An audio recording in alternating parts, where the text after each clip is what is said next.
Oke, selamat datang saudara di mata kuliah Matematika Ekonomi ya, di mana pada pertemuan ini nanti Anda akan belajar terkait keseimbangan pasar sebelum dan setelah pajak saudara ya.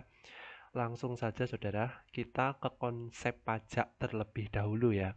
Jadi pajak itu merupakan iuran wajib, saudara. Sifatnya itu wajib yang dibayarkan masyarakat kepada negara. Jadi setiap warga negara itu wajib membayar pajak kepada negara apabila masyarakat tersebut telah memenuhi ketentuan perundang-undangan perpajakan ya.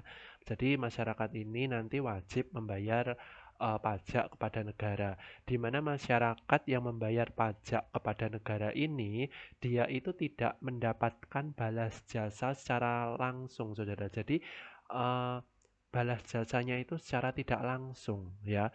Jadi tidak seperti kita membeli barang atau jasa, kemudian kita langsung menerima barang atau jasa tersebut. Pajak tidak seperti itu, tetapi kita bisa menikmati apa yang telah kita bayar kepada negara itu, seperti menikmati fasilitas umum, sekolah, beasiswa itu merupakan salah satu balas jasa dari hasil pajak dari masyarakat itu sendiri. Jadi balas jasanya itu bersifat tidak langsung. Itu konsep pajak. Nah, kita nanti fokusnya saudara, jenis pajak itu banyak sekali, tetapi kita fokusnya hanya dua saudara, pajak penjualan dan pajak proporsional, di mana pajak penjualan itu dikenakan kepada produsen saudara, sama pajak proporsional pun juga dikenakan kepada produsen ya. Tetapi pajak penjualan ini ya, itu apa namanya, penerapannya atau pengenaannya itu bersifat setiap unit barang, saudara. Setiap unit barang dalam rupiah, ya. Kalau pajak proporsional itu ya setiap unit barang, tapi bentuknya dalam persentase, saudara. Ya, beda. Kalau pajak penjualan itu langsung berupa unit rupiahnya, unit barang per rupiah, ya.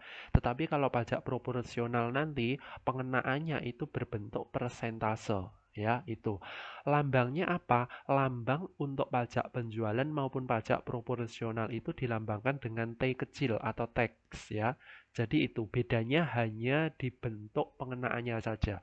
Kalau penjualan itu pengenaannya berupa rupiah, kalau proporsional itu berupa persentase. Itu. Jadi dua fokus ini yang akan kita pelajari terkait pajak. Kemudian kita pengaruh pajak, saudara. Pengaruh pajak terhadap bentuk kurva ya. Tadi kan pajak itu dikenakan kepada penjual atau produsen ya, saudara ya. Sehingga pengaruhnya nanti itu hanya ke kurva penawaran, saudara. Karena kan pajak tadi diberikan oleh produsen. Produsen itu memiliki sifat menawarkan barang atau jasa ya, penawaran. Sehingga bentuk kurvanya nanti hanya berpengaruh terhadap kurva penawaran ya. Pajak penjualan dan pajak proporsional itu akan mempengaruhi kurva penawaran itu bergeser ke kiri atas, saudara. Ya, kurva penawarannya itu bergeser ke kiri atas atau nama lainnya itu mengalami kenaikan. Kurva penawarannya itu mengalami kenaikan. Nah, perbedaannya di mana bentuk kurva penawaran dari pajak penjualan maupun pajak proporsional itu perbedaannya jika pada pajak penjualan lereng pergeserannya ke atas itu saudara atau ke kiri ya itu tidak terlalu besar. Jadi pergeserannya itu kecil.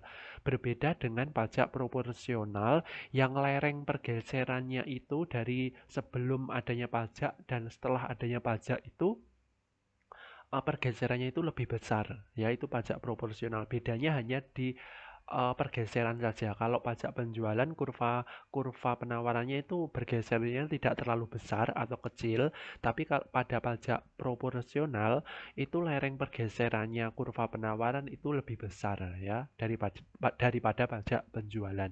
Itu perbedaan pajak pengaruh pajak terhadap kurva penawaran. Nah, sekarang bentuk matematisnya. Ini kita fokus dulu ke pajak eh, pajak penjualan ya saudara ya. Nanti pajak proporsional akan kita bahas pada video berikutnya. Oke, jadi bentuk matematis dari adanya pajak saudara itu kan tadi pajak itu mempengaruhi fungsi penawaran, di mana ketika adanya pajak pajak itu dikenakan pemerintah kepada produsen atau penjual, sehingga ketika produsen atau penjual ini selesai memproduksi barang atau jasanya, ketika dijual, harga jual barang atau jasanya itu akan naik, saudara. Karena dia ada kewajiban membayar pajak kepada negara si produsen. Kalau harga barangnya tidak dinaikkan, dia itu akan mengalami kerugian, saudara. Sehingga harganya dinaikkan sebesar pajak yang ditetapkan oleh pemerintah. Ya, jadi pengaruhnya ke harga. Sehingga sebelum pajak itu bentuk matematis dari fungsi penawarannya itu PS sama dengan A plus BX. Setelah adanya pajak berarti PS aksen berarti melambangkan setelah adanya pajak berarti pajak ini akan menambah harga nanti. Sehingga bentuk matematisnya menjadi PS aksen sama dengan A plus BQ plus T. T ini teks pajak sehingga dia sifatnya menambah. Seperti itu, menambah harga. Nah, bagaimana nih kalau bentuk fungsi penawarannya itu berbentuk key? Ya kadang kan ada key S gitu ya, selain PS. Nah, itu bagaimana bisa dirubah, Saudara? Kita buktikan ya, pajak di dalam bentuk fungsi penawaran key itu bentuknya seperti apa ya? Ya, oke. Jadi kita tulis dulu ya. Ini saya hilangkan saja dulu Saudara. S aksennya di sini saya hilangkan dulu biar mudah. Jadi P sama dengan A plus BX plus T. Karena kita ingin merubah bentuk Q, berarti BQ di sini pindah ruas Saudara. Ini kan plus BQ, pindah ruas jadi min BQ sama dengan A, P-nya ini kan plus. Nah, ini pindah ruas jadi min P plus T ya. Kemudian X sama dengan min B-nya ini saudara itu pindah ruas. Ini kan min B kali X. Kalau kali pindah ruas itu menjadi bagi ya.